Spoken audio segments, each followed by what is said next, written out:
తెలంగాణలో ఇల్లు లేని పేదలు ఎంతో ఆతృతగా ఎదురుచూస్తున్న ఘడియలు సమీపిస్తున్నాయి. ఇందిరమ్మ ఇళ్లకు సంబంధించిన సర్వే ప్రారంభమైంది. సర్వేయర్లు దరఖాస్తుదారుల వద్దకు వెళ్లి వివరాలను సేకరిస్తున్నారు. తెలంగాణ వ్యాప్తంగా 80,54,554 మంది దరఖాస్తు చేసుకోగా వారి వద్దకే వెళ్లి యాప్లో వివరాలు నమోదు చేస్తున్నారు. అన్ని కోణాల్లో పరిశీలించి అర్హులైన వారిని ఇందిరమ్మ ఇళ్ల లబ్ధిదారులుగా గుర్తిస్తారు. ఇందిరమ్మ ఇళ్ల లబ్ధిదారులను గుర్తించేందుకు తెలంగాణ ప్రభుత్వం ఇటీవలే ప్రత్యేక మొబైల్ యాప్ను అందుబాటులోకి తెచ్చింది. వాటితోనే అన్ని జిల్లాల్లోనూ సర్వే ప్రారంభించారు. ముందుగా అధికారులు ప్రజాపాలనలో స్వీకరించిన దరఖాస్తులను పరిశీలిస్తారు.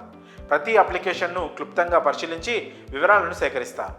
ఇందులో ఇందిరమ్మ ఇంటి కోసం దరఖాస్తు చేసుకున్న వారి వివరాలను సేకరించి వారి వద్దకు వెళ్తారు. ఇళ్ల సర్వే కోసం ప్రభుత్వం ప్రత్యేకంగా సర్వేయర్లను నియమించారు. వారందరికీ ప్రత్యేక శిక్షణ కూడా ఇచ్చారు.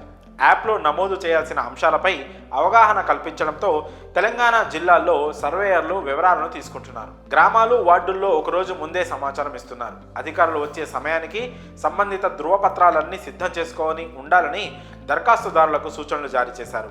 అన్ని పత్రాలు ఉంటే ఇబ్బంది లేకుండా వివరాలను ఎంట్రీ చేయవచ్చని చెబుతున్నారు. సర్వేలో భాగంగా గతంలో ఏదైనా గృహ పథకంలో లబ్ధి పొందారా, ప్రస్తుతం నివసిస్తున్న ఇంటి స్వరూపం ఎలా ఉంది వంటి వివరాలను ఆ యాప్లో నమోదు చేస్తున్నారు.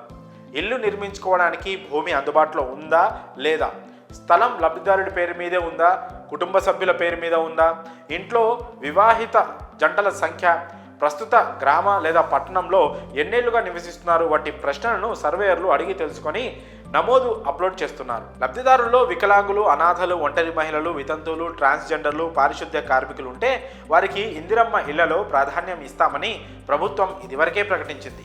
వారిని కూడా యాప్ ద్వారానే గుర్తించి అన్నీ కలిపి 30 నుంచి 35 ప్రశ్నలు అడుగుతున్నారు. ప్రతి 500 దరఖాస్తులకు ఒక సర్వేయర్ను ప్రభుత్వం ఏర్పాటు చేసింది. ఒకరు రోజుకు కనీసం 20 దరఖాస్తులను పరిశీలించి వివరాలు నమోదు చేసేలా టార్గెట్ విధించారు. డిసెంబర్ నెలాఖరులోగా ప్రక్రియ పూర్తి చేయాలని ప్రభుత్వం లక్ష్యంగా పెట్టుకుంది.